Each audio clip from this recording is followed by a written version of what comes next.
doit mettre sur pied une... Dans un état de droit, il y a une justice indépendante.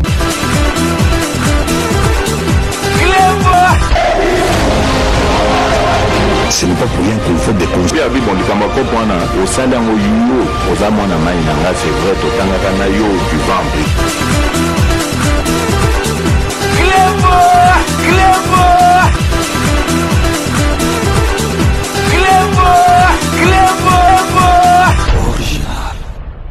Salut et bienvenue sur Clébois Original. Merci de votre fidélité. 5 minutes avec César Ngadi. Tout le monde est d'accord et il en restera ainsi pendant très longtemps. Très heureux de vous savoir nombreux devant vos petits écrans pour suivre votre émission 5 minutes avec César Ngadi sur Clébois Original. 5 minutes n'habitué à l'élo, comme vous pouvez vous en apercevoir.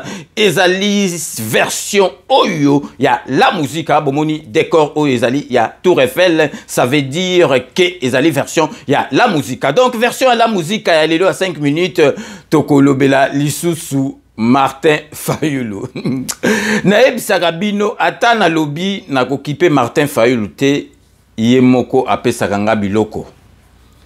Yemoko apesa nga matière parce que na ebisaki bino na lagisaki bino ba signe clinique ya bipolaire paranoïaque bon monaki ekolaki na Martin Fayulu na inventaki eloko te même bato baza na domaine médical balbaki na en tout cas ces aranga du bakuro ozu yango wapi na landaka mingi émission ya dokotolo na biso Jean-Paul Djamba Fayulu na ebisaki bino ke aza na problème. Yango no moni batu tout bazalaki na yo atikalaki ne tina suka muzitu atikaye. Petit nanga Serge Welo o aza vraiment na avenir politique albi vie ceux qui na landi muto yo carrière nange kosila. Serge Welo boaki ça y parce que atali bonon donc azali donc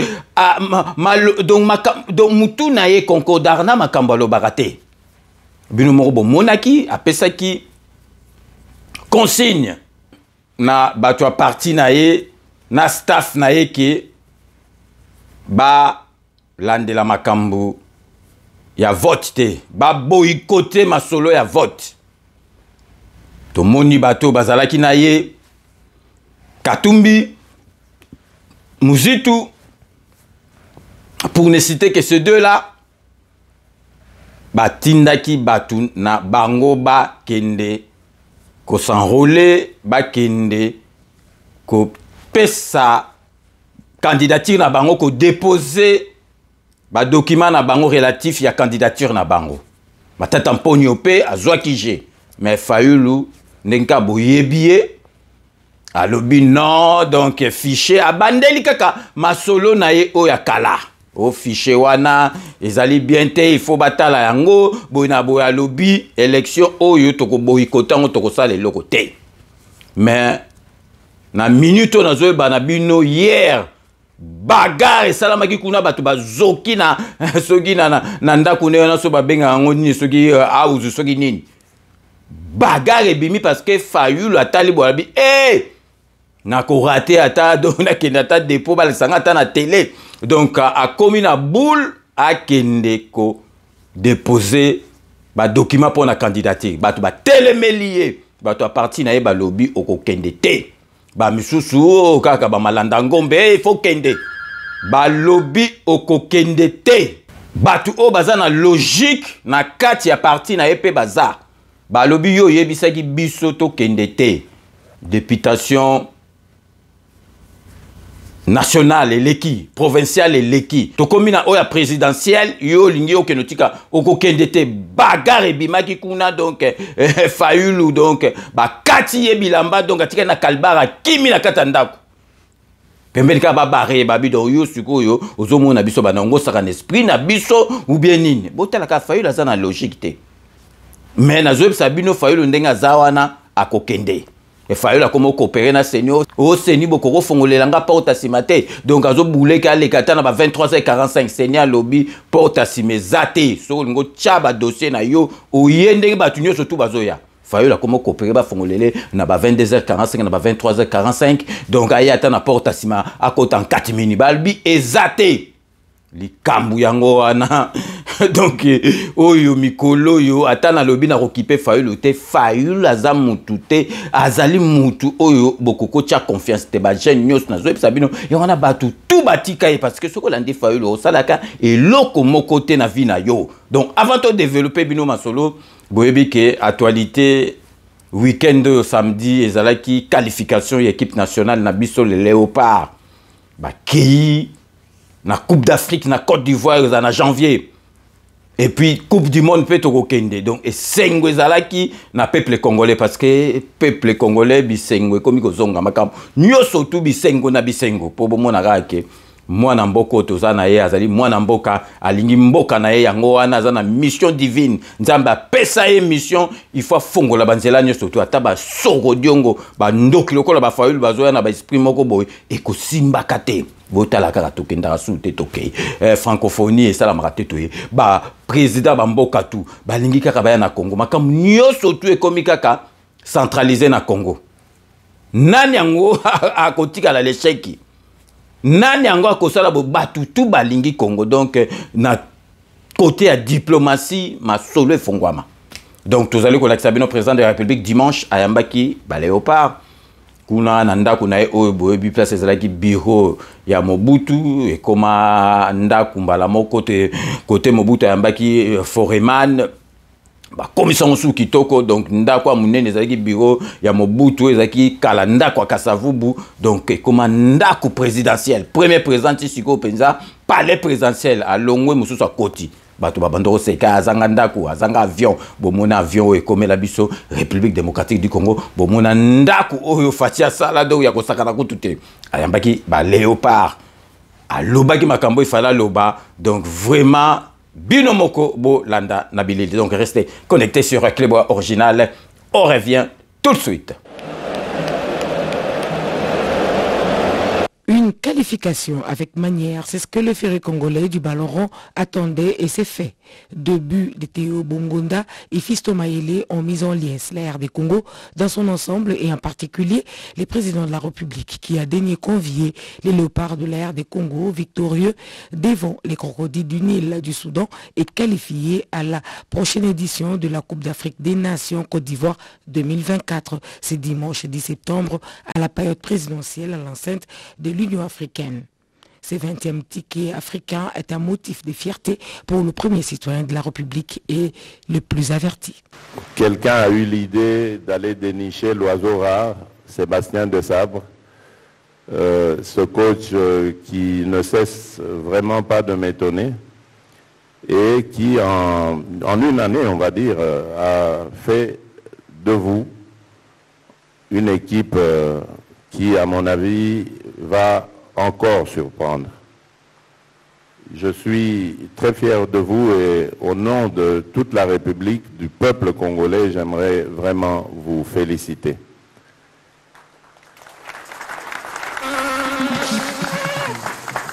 Et il a renchéri en rassurant et les joueurs et les supporters d'une préparation assidue pour la phase finale Côte d'Ivoire 2024 et d'y assister physiquement si les dispositions protocolaires permettent et les résultats aussi. Je disais tout à l'heure au sélectionneur que vous êtes tellement séduisant que j'ai envie aussi de vous voir dans une situation où vous êtes vraiment en difficulté pour voir votre capacité de réaction, de revanche comme ça. Et ça, je suis curieux de le savoir parce que je vois la hargne que vous avez et je crois que si vous êtes apte à remonter comme ça ce que qui était une situation désespérée pour nous, ça veut dire que sur le terrain, même en 90 minutes, en 90 minutes, si vous êtes en difficulté, vous pouvez être piqué à vif et redresser aussi une situation. Vous avez du caractère et ça j'aime beaucoup. Et c'est pour ça que vraiment je souhaite que cette équipe aille de l'avant. Les acteurs confiants avec en prime une gratitude pour les soutiens leur apportés par le président de la République malgré la mauvaise entame donne de la voix. On a fait parce que je n'ai pas joué seul sur le terrain. On a joué avec tous mes coéquipiers et je dis bravo à coach et son staff parce que nous, on a mouillé notre maillot sur le terrain. Ce fut un risque pour lui, mais en professionnel, il a osé et les résultats sont positifs que passionnels. Partant avec 0 points en 2 matchs, donc je me rappelle des premiers discours que j'ai eu avec les garçons, on a toujours dit qu'il fallait faire 3 victoires et 1 nul pour se qualifier en espérant faire de bons résultats pour se donner le dernier match contre le Soudan décisif parce qu'on savait qu'on allait être poussé par tout un pays à domicile, c'est ce qui a été le cas hier. Donc non, c'est bien après, et c'est pas, il faut reconnaître que le mérite revient aux joueurs parce qu'ils se sont investis dans tout ce qu'on leur a demandé de faire. Convié en ce moment d'incertitude, le ministre des Sports, l'homme des défis, a comme au 9e jeu de la francophonie fait la différence. La RDC est en train de revenir, n'est-ce pas, d'abord en phase finale de la CAN. Ça fait énormément plaisir au peuple congolais, comme le président Félix Tshisekedi a rappelé. Ça fait la joie de toute une nation. Et en plus, je crois que la RDC doit être présente quasiment à toutes les CAN. Et c'est pour ça que nous nous engageons dans cette dynamique pour voir comment ne plus rater une seule édition de la CAN. Dieu merci, on a une nouvelle génération de joueurs, on a un coach posé avec un staff équilibré et on a une grande chance d'avoir un président qui aime le sport, qui est attaché au sport et qui particulièrement s'adonne au football. C'est une chance, il faut dire. Vaut mieux le début d'une chose que son commencement. Donc, bino moboito la réception. D'ailleurs, nous allons y revenir dans la prochaine émission nabiso. Donc, parce que tous allez na dossier mounene oyo agence Chris Production na RTNC. Tous ba élément pensa to expliquer bino que agence wana il faut l'État a cassé contrat wana ya CAF et que jamais coopérer na agence moko privé ya mutu moko boye. Donc boyebi déjà que IGF et lobela ki makambo wana to kozongela bino dossier wana na 4 émissions oyo to linga to l'exa bino ka réception oyo Félix Antoine Tshisekedi à Yambaki ba Léopard. Donc maintenant revenons à notre sujet du jour où tous allez kolobela bino makambo Fayulu. Ngana zara na problème na Fayulu te. Ata na lobby na kokipe Fayulu te, mais Fayulu ezama wa bon mutu aboye pensa nzambe na ngai bobandolo ba mutu aboye akoma présent mboka na biso nzambe alingi Congo et puis Fayulu akokomaka te et puis akokai kokoma te likopa o basalaki na Genève. Donc Fayulu ango komane président sur il y a 1 an et demi parce que donc ba donneur d'ordre na ezalaki mbembe ezalaki Katumbi. Donc il a quoi donc il est l'ingénieur zalaki kata donc seconde a communiqué à président un jour na CV ne ba côté kazaki président Congo. Donc il ça lui suffisait, mais ba le non sinon peut vraiment qui président au na Congo que ça soutina te Fayulu. Donc ako komaka le sous président te bo mona yango na zaka na kanda tilelo bo yoki ke na epsa bino introduction que alobaki mbatu ye bo ikotage.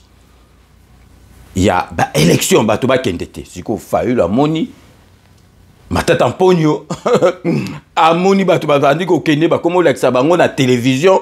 Donc ba boule sili netié donc mutu ezalaka nango donc et fonctionnera vraiment na ndenga logique te akomi ko boule ke akende ko tika ba dossier na pour la candidature et élection présidentielle. Donc Fayulu même na quatre églises devant Dieu, devant Nzambe, revers. Ndé bozo mona na photo, oh ils ont église na président de la République Fachi Beton. Kala donc bozo mona église à Lali. Donc revers partout. Partout à revarana ekaka. Bongo muta boy pensa est-ce que vraiment akoki ko landa pensa donc mama kamdenge zalaki. Donc to commission na ba 112e réunion à conseil des ministres est-ce que Fayulu ngo suivre. Donc Fayulu a commis na boule à kende ko déposer ba dossier na ye na seni. Batu na ye ba telemelier. Donc trouble bimaki na faden ou house na ye wana. Donc batu na ye ba lobi ekosale mate. Oyepsa ki biso to sala ngote biso to raté déjà. Donc yo ko ken na présidentielle parce que biso to rata ki masolo ya ba députation oko kende te soki o meki ko kende et commis haute trahison. Au trahi et au kendete. Donc, au bima te. Donc, as bandeli ba masolo ne ka ndenga salaka. Oh, donc non, machine à voter, machine à voler. Nazong c'est la bino botala. Donc même discours donc ango sala ba jewa na salaki ke a lobby ke machine à voler, ceux qui machine à voter ça à voler. Donc a okendete mena suka akiko voter ba tunie. Ezalaki machine. Oh non, ezalaki na machine te bongo ezalaki nini. Olobaki machine ezalaki mabe. Bon, azongeli su ba jena e o fichier eza mabe. Fichier za la bo donc lekisi bateau nyoso tout bazalaki kutu basalaki ba boulot bien basalaki ba pré-campagne ya bien pour batia libaya na bango a bebisi masolo na bango yemoko sikoyo alingo lekela bango akelende akoma osenga seni ba fongolela ta porte na ndenga kiyanda ba boyi batune balobi okodiete okodiete bino moboka discours na kala yango mtazongelia. Donc restez connectés sur Club Original, on revient tout de suite.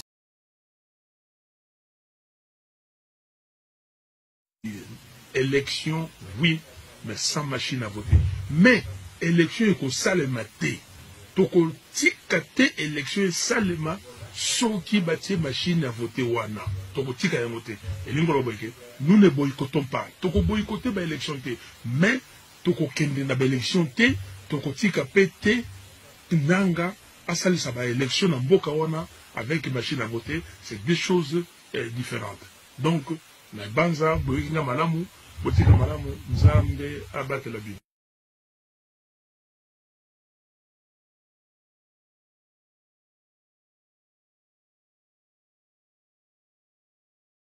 Nous ne disons pas que si vous trouvez la machine à voter, vous boycottez. Nous demandons d'aller voter.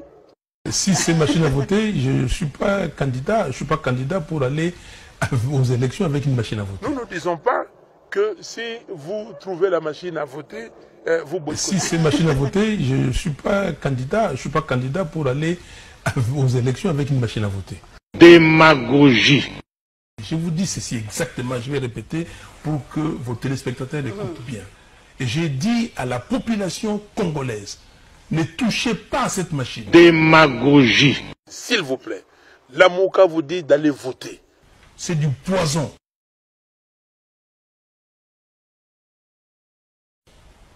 Comprenez? Ne touchez pas à cette machine. Où est-ce que vous trouvez que nous demandons aux gens de boycotter? Démagogie. Donc nous disons, il faut des élections sans machine à voter. Démagogie. L'Église catholique aura 40 millions d'observateurs. Démagogie. L'argent que je prends à l'Assemblée provinciale de Kinshasa, j'ai pris 20 chégués qui travaillent pour la communauté. Démagogie.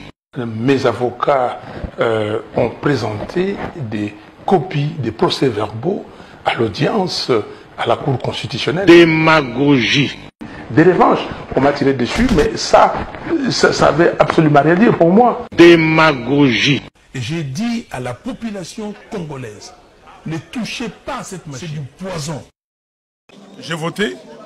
La fraude, ce n'est pas la machine. Vous voyez que je suis un homme de parole. Démagogie. Alors, où est-ce que vous trouvez une contradiction? Proclame élu à la majorité simple, président de la République démocratique du Congo, M. Tshisekedi Tshilombo Félix. Donc, Bino Morobo Moni ezali même langage. Oyo. Atenaki na éviter bateau bazalaka na yesuki ba comprendre ou bien pas. Yango bomoni donc alobi machine à voler, machine à voter, yango te na rosate na suka ke voter azolo ba kezaki nango machine à voter te muteza na problème. Donc yango kumbela bateau na mais ba telemelier baga ko sakana te donc fayulu ba katiye bilamba, fayulu ba lobi na ye okokendete. Donc biso tout au raté ndenge lo baki. Donc to boycotter to ko boycotter ngo Nasuka. Donc, tout marqué pause publicitaire, il y a un partenaire Nabiso. Restez connectés sur Clébois Original. On revient tout de suite.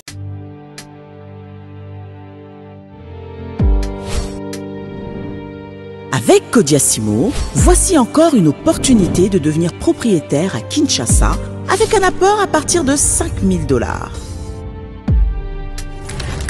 Des nouvelles parcelles en vente, des constructions déjà en cours, Antsele au bord du fleuve, Daipen, à quelques mètres du mausolée d'Étienne Tshisekedi, quartier Poulmalebo, à Safari Beach et bien d'autres encore. Devenir propriétaire avec Codiasimo, c'est choisir d'acquérir votre bien immobilier avec un accompagnement personnalisé, allant de l'achat de votre parcelle jusqu'à l'obtention de votre titre de propriété. Avec un service après-vente assuré par notre équipe juridique chevronnée, vous êtes garanti de recevoir votre titre de propriété, peu importe votre lieu de résidence. Avec Codiasimo, vous avez la garantie d'un service clé en main.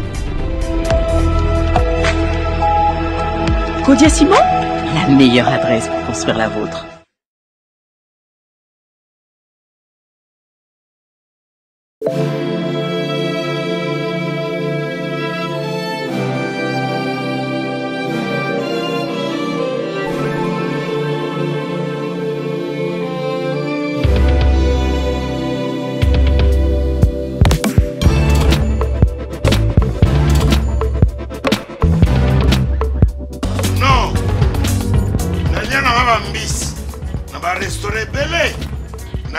Mambo Galaxy na kuti poisson tala mbisi pe ya mwana te haza minere te haza mukolo ndoboko liango familial botundi mbisi basangisa na crevette kaka ya mbisi basangisa na makemba basangisa na poivron basangisa na céleri basangisa na pomme de terre basangisa na munganza donc mbisi azu vitamine bazali susu na ngulu bazali susu makayabu brochette otobengi kamundeli mayebo lobiloko nyonso ya mboka pa Galaxy Mambo tozolia c'est Mambo Galaxy tozosala pana mboka yango wana congolais mpona esika oyo kolela or ke bacongolais toyebani osali 6 mois okundi na propriétaire tie mosakana liso mais Galaxy Mambo 8 ans quel restaurant eza mosika te. Au numéro 137, rue André Carman, à Aubervilliers, composez vite les 07 53 28 89 07. Galaxy Mambo, c'est du wow.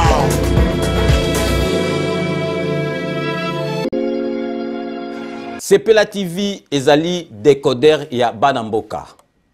Sepela TV différence nango ezali na ba décodeur mususu oyo tozalaka nango na kati ya ndaku. Sepela TV botala ngo ezaka mukie. Eza mukie olingi ko voyager ozui yango o voyager nango. Parce que ba décodeur oyo biso tozalaka nango evandika na ndaku mais Sepela TV déjà eza mukie botala ozui o kolisa ngo na poche na kosi na poche à veste o voyager o memi yango partout dans le monde ici ka zo kende. Donc ozaka na besoin ya câble HDMI courant na internet. Internet est comme partout, courant est partout. Donc ils en a plus de 500 chaînes yo surtout ya kitoko. Bilengi ba choix ya congolais kaka mutaoye bango. Donc congolais kaka mutaye bango.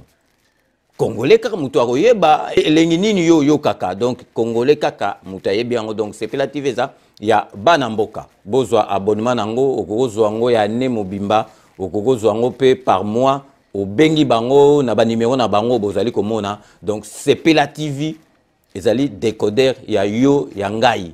Donc ezali ya étranger te ezali ya Banamboka. Avec Sepela TV, tout le monde est d'accord et il en restera ainsi pendant très longtemps. Bienvenue dans le monde de Sepela TV.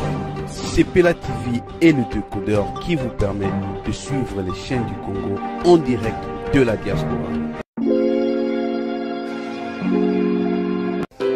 Wami Business, votre agence de fret maritime et aérienne. Vend des produits importés, lait de beauté, vin rouge, blanc, rosé, sel, sucre, désodorisant, eau de javel, savon de Marseille, casseroles et divers articles. À Kinshasa, nous sommes sur l'avenue Maringa 83, direction Assosa dans la commune de Kassavubu. Pour plus de contacts, appelez-nous au plus 243 85 018 22 17 0033 75 80 96 032. Wami Business, toujours la qualité. Sur Paris, Nous sommes au 5 boulevard Ornano, 75 018. Wami Business avec Maman Mireille Wankaki, toujours la qualité. Chez Elbito Coiffure, toujours, ça marche comme ça là, avec l'expédition là. Toujours.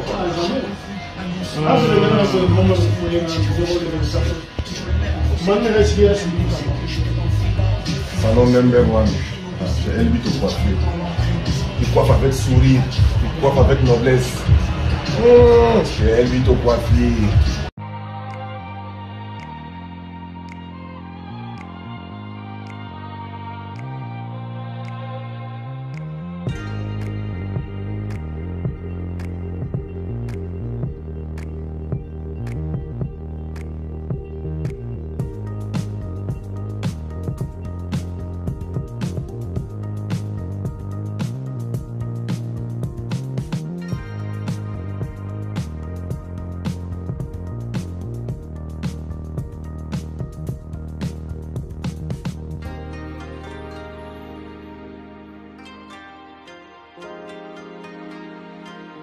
De retour sur le plateau, bienvenue pour ceux qui viennent de nous rejoindre après ces bandes annonces relatives à nos partenaires Kodiasimo, Sepela TV, Wami Business, Restaurant Galaxy Mambo, Salon de coiffure, Elbito Coiffure. Donc, Bomoni Makamna Ebisibino, Fayu Lazali Mutu Yakolanda Te. Fayu la kotika la kaka ye moko muta abanda iko supporter muke zaki muzitu abina non. Entre temps azo supporter azo sayo sou baja mabe. Fayu la souki mais l'avenir nous dira la vérité mikolo bokomona pona ngai nde na mona Fayu la kokende. Fayu la kokende parce que aza mutu moko pe donc ata azolo ba makambo aza na logique na mutu na été mais ce que lobi likambo atika kate. Mais bah télémélié bah le beko diété ou le beko na biso tout ça la masolo te biso tout raté yo poko raté ndenge moko na biso donc vraiment bino moko botala ezali pasina mawana motema kozala na partie à Fayulu ou bien kozala na staff na inhabité ndenge na bando baka Fayulu aza mal entouré bah le barape aza têtu donc atali kambu eza bien té yesoka lobby marque wana ezali marque wana. Donc Fayulu to koy ko tikate na epsaka bino ngala zalaka wana te pona makamba foil parce que moi j'ai pas le temps na ba baliver na Fayulu donc moi j'ai pas ce temps là biso toujours se préparer. Donc Poto Pesa président de la République deuxième mandat né parce que président de la République a joué deuxième mandat pepele 5 ans en vimba biso to ko tchai poa biso na compte à rep tozali na mulongo ya ba député nationaux provinciaux. Donc, tu as sa président de la République pour tout ça, tenté même. Fayulu, Pesoki, Asali Mbeba, Tokotika, tes photos rêvées, parce que Fayulu, Azali Moutou, Yakocha confiance. Te bota la kaka dernièrement, Asali sorti moko, na batu naïba moni, qui azana problème na Moutou. Donc, Fayulu, hier, Azoeb, sa, militaire, soldat, qui sa drapeau. Balongo la drapeau ndenge mati ba kitsa est-ce que Fayulu pensa aza congolais on ba tebele babaka aza congolais te botala batuni ndenge ba fâché balobi wana ezali provocation à Fayulu donc yo yé na manifestation batiki osala manifestation sala maka aya lobi ke fo balongo la drapeau ba kitsango est-ce que et ça limaka bino mo bolanda batuni kutu ba fâché ba bi c'est du vraiment c'est n'importe quoi oyo Fayulu azali ko sala donc restez connectés sur Reclebois Original on revient tout de suite. Police demande aux militaires de faire des choses. C'est inconscient. Non, Fayulu, c'est un humain, c'est un Congolais comme tout le monde. Il n'a aucun autre domaine sur les Congolais. Il est venu se représenter à une manifestation. Il n'a qu'à subir les fonctions comme toute autre personne. Ça, c'est une blague. Ça, c'est une provocation contre la police.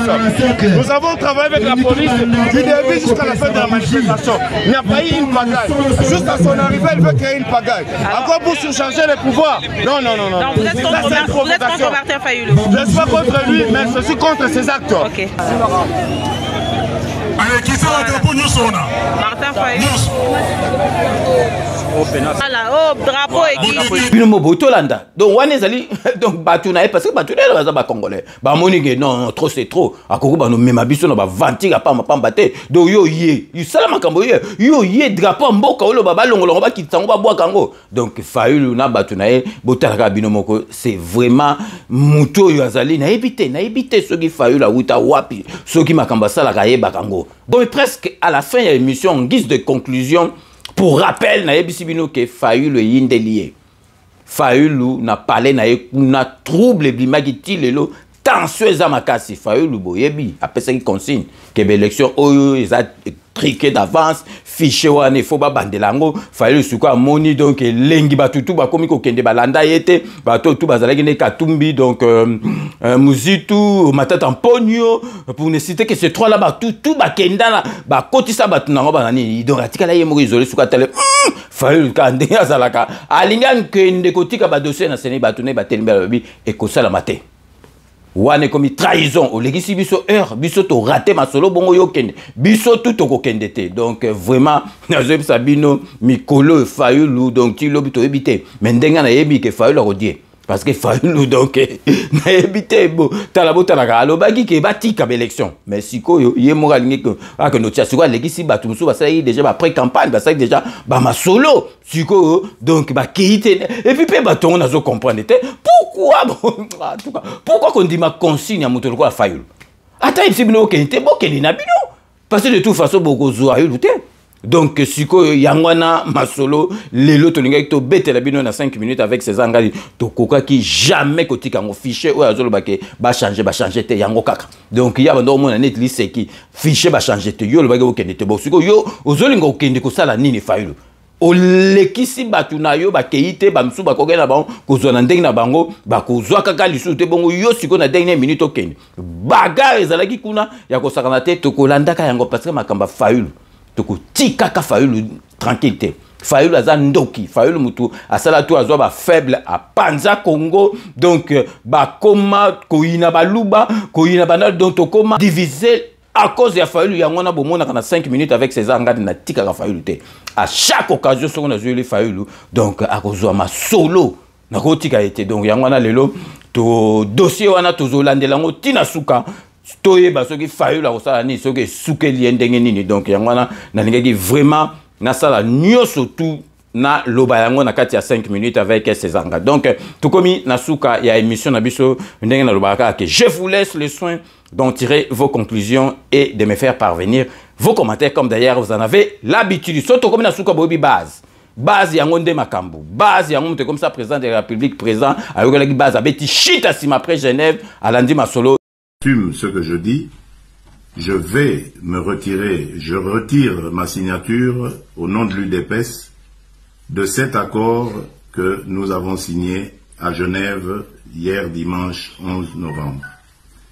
Et j'en profite d'ailleurs pour dire à la base de mon parti qu'elle se mobilise parce que dans les jours qui viennent, je vais descendre à Kinshasa à sa rencontre pour lui donner le compte rendu de ce qui s'est passé à Genève, mais également pour la mobiliser afin qu'elle se prépare à entamer avec moi la campagne électorale qui va arriver qui va s'ouvrir dans quelques jours.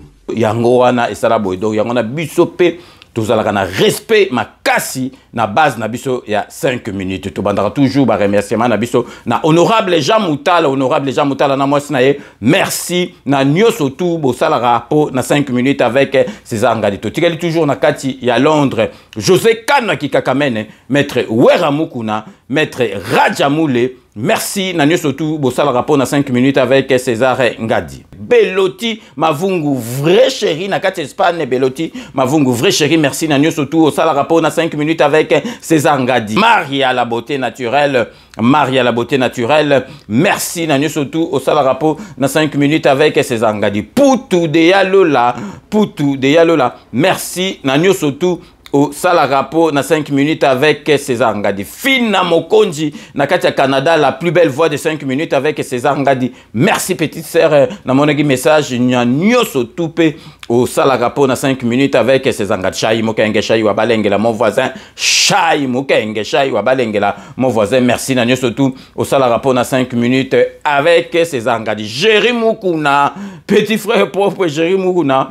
Merci na nyoso tout au Salarapo na 5 minutes avec César Ngadi. Tokei sikoyo na kati ya Congo na province na ville ya Kolwezi boyebi vraiment nazalaka très touché na bato balandaka ngai à partir ya Congo parce que bango basombaka ba méga mais boyeba ke Congo et comment na deuxième position ya bato balandaka ngai donc toza na France après Congo. OK Congo ezalaki na C boyeba ke siko bo comprendre que internet eza ndenge ya kalate. Donc tokomi na kati ya Kolwezi tozali kopesa Arsène Ngoudia Paluku, donc aza fidèle bandaka la donc Arsène Ngoudia Paluku na Kolwezi. Merci na fidélité na et puis na surtout au Salarapo na 5 minutes avec César Ngadi. Donc totiki Arsène Ngoudia Paluku na Kolwezi po tokene na Zimbabwe pour na opesa Dan Chako na Zimbabwe à travers yo topesi communauté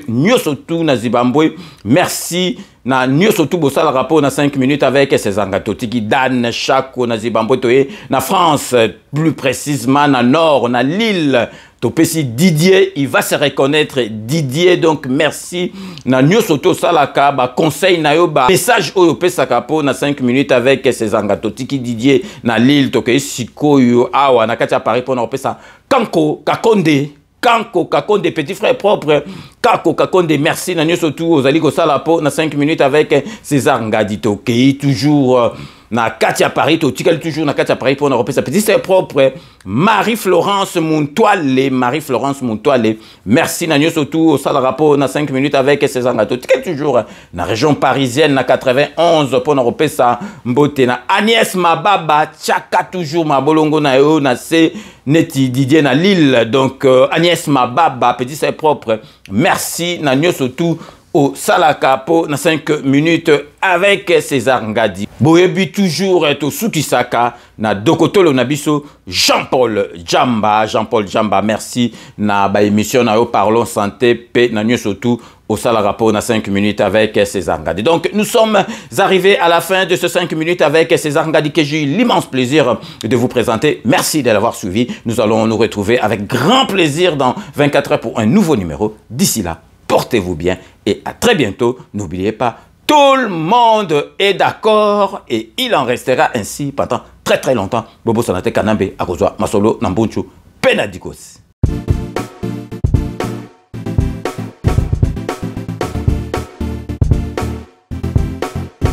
On doit mettre sur pied et mettre dans un état de droit et une justice indépendante.